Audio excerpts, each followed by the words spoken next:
This meeting is now being recorded. Good day to everyone. I'm Dan Cotton, Executive Director of eXtension, a national initiative of the Cooperative Extension System in the United States. I'm going to talk with you today about eXtension as America's research-based learning network. And with that, let me move right along. I would like to talk with you a little bit about cooperative extension so you're rooted in who we are, what we are. Cooperative extension is about 100 years old. It's part of the land-grant university system, the land-grant colleges and universities, with a focus on agriculture, mechanical arts, although they are certainly broad-based universities in our country. Primarily, there are over 100 land-grant universities. We tend to primarily partner with the 1862 and 1890 institutions, which are represented on your map. Together, there are about 74 of those universities, and we are all connected through the United States Department of Agriculture and the National Institute of Food and Agriculture, and that's what that little acronym up at the top, NIFA, stands for. When eXtension started several years ago, it started because there was an awareness in the country that through the internet and these technologies that we were seeing, that we had an opportunity to work together differently than we have ever been able to work before. And so that's what led to the establishment of eXtension. If you were to look at it today, you would see that people own many types of different computers and gadgets, that the growth in broadband has grown exponentially, that when we started to where we are today, we now see the rise of social media and mobile computing, as well as cloud computing, the ability to use and work and access applications that are available in the space. And with all that networking and all that broadband are some innovative ways to license products and services, and thus eXtension. Our history goes back to 2004. We were established by cooperative extension directors and administrators. Our goals at the time were to become a national internet-based information and education network, provide accurate, up-to-date information for use anytime and anywhere, to use technology and new organizational processes, to enhance accessibility, quality, breadth, and depth of information, to foster collaboration across cooperative extension and with its partners, and to reduce duplication. It was voted on again in 2007, again in 2011, and today we're supported by institutional assessments that each of those land-grant universities pay, as well as a line that is supported by the federal government, and we also receive certain grants and contracts, sponsorships, and even a few donations. All of those resources go towards supporting eXtension. Our goal is to support consumers, customers, users. We refer to them as communities of interest. They come with a question, an issue, or life event, and we are responsible to provide them access to the best of the best content that we can through different formats such as subject matter articles, decision tools, webinars, videos, learning modules, certificate courses, Ask an Expert, and through social media such as Facebook, Twitter, blogs, Wikipedia, Pinterest, Flickr, and on and on. We support those needs of communities of interest through communities of practice. These are subject matter experts that come together. They may primarily come from land-grant universities, but they also come from government, and we do have private participation throughout a number of the communities. So Community of Practice is a virtual network. They're multi-institutional, multidisciplinary.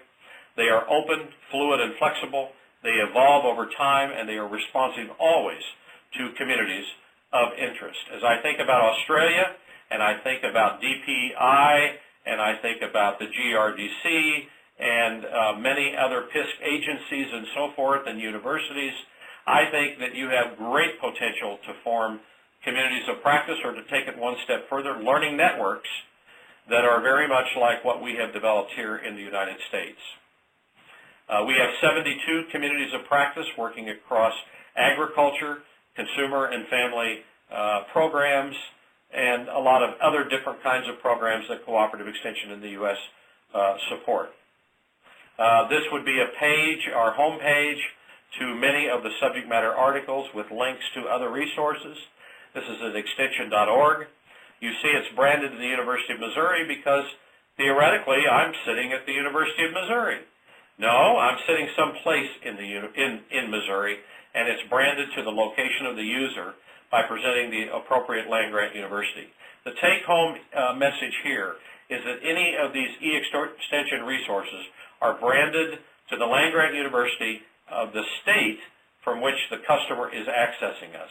That's something to keep in mind as you look to brand your resources, perhaps by your various partners. A community of practice, this is an example of one, animal manure management. They have a resource page where you can find subject matter articles, links, curriculum materials. They also answer questions through Ask an Expert. Anyone can ask a question, and an expert will answer that question. They also use social media. Here's an example of where they're using YouTube to put their videos, as do all of our communities of practice, place videos on YouTube. And they use Twitter to tweet and promote, to link people, and to curate information for their audiences. Now, how can eXtension be leveraged? Well, it's leveraged in many ways here in the U.S. Our partner, USDA NIFA, has a whole series of competitive grant programs that are funded by the federal government around critical issues and program needs. Those competitive grant programs now include the opportunity to include eXtension, to establish a new community of practice or enhance an existing community of practice. We are continuing to see those numbers go up, and additional funds are being provided to communities of practice in the area of agriculture and food, natural resources, nutrition, water, biosecurity, biotechnology, new farmer and rancher programs, community and economic development, rural health and safety, and many, many more. We also receive, communities do, support from private foundations and corporations and other U.S. federal departments. Right now we have a relationship with the Department of Defense around supporting various program interests that they have in the support of military families and et cetera. We are governed by an eXtension governing committee made up of directors from the various regions of cooperative extension. By that I mean cooperative extension has 5 geographical types of regions. We have 1 director from each of those regions, as well as certain ex officio people on the governing committee. 1 would be from the USDA and from NIFA, who's delegated to serve as a member of that governing committee. Also, we have an eXtension Foundation, and that foundation is very critical to running eXtension because it's through the foundation, a nonprofit organization that manages intellectual property provided by contributors. And a contributor we define as an individual or an institution, and we ask that they sign an intellectual contributor and business agreement that allows the sharing of their rights with eXtension. That allows them to work together, to collaborate, to develop collaborative works, and to allow eXtension to distribute those works, and in some cases to act as a partner in the negotiation of certain grants and contracts. We also own assets such as a domain name, trademarks, etc., and through the foundation we are fostering work around partnership development and fundraising. We now have a National eXtension Foundation Leadership Council that is made up of private foundation and corporation people that join with certain extension directors and others that come together in that council and focus on various partnership and fundraising activities. Now, there are many benefits to eXtension in our country, and as I think about such a network in Australia through your RD&E framework, I can't help but believe that many of these same benefits would apply to you. That when you come together as partners, you can fill program gaps, you can engage people with the best information that you have to provide, that you can brand that content locally, which is to say you can brand that with your partners in mind. It's a great use of scarce resources in that you can work efficiently and cost effectively by sharing knowledge and expertise. You can reduce the duplication of effort. What we found is in some cases institutions just duplicate content. By working together, they really only have to write one subject matter piece, but that may enable them to write 3 other related pieces. You can provide education in many ways, especially in ways for the new generation of learners that are online when they want it, anytime, anywhere, and in the formats of their choosing. And this is so critical. You really must go to where the people are, which is why we're out there on the Internet and we're using products like Facebook, Twitter, YouTube, Pinterest, as I mentioned all of those a little bit ago. We are about developing best of the best so that if you work together, collaborate together, then you know that your audiences are getting the best that you as a group have to offer. You're empowering people to network and collaborate with colleagues across your country using the very up-to-date technology and processes. You can reach these customers in new ways. And while you're doing it, you'll find that you transform the way you work because you're working the way your customers want you to work. And overall, it's a platform, as I said, to support collaboration among research, teaching, and extension faculty, thus I think your whole RD&E framework.